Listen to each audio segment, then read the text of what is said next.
Also new overnight, President Biden spoke by phone with Chinese President Xi Jinping for the second time since his inauguration. Eunice Yoon joins us right now for more on this. And Eunice, this was a pretty important call.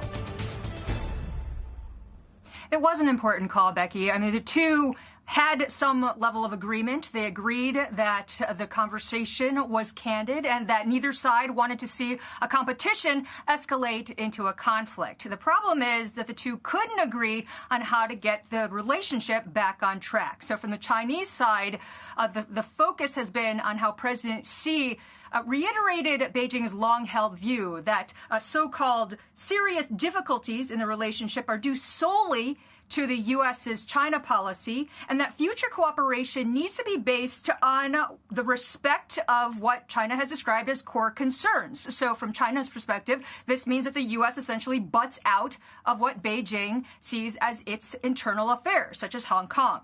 Now, state media have also been stressing today that President Biden acknowledged the need for greater dialogue.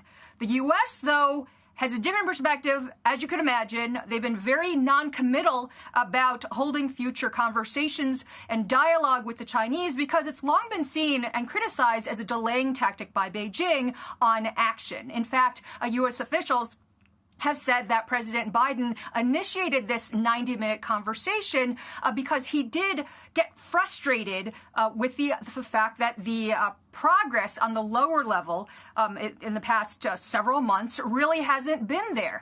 And a lot of that is because President Xi Jinping has been centralizing power. So the idea is that President Biden reaches out at the very most senior level and that engagement might be what breaks the stalemate. And so as you can imagine, this that approach has now revived talk here that maybe there could be an in-person meeting later in the year, and that's one of the key priorities of the business community here in China.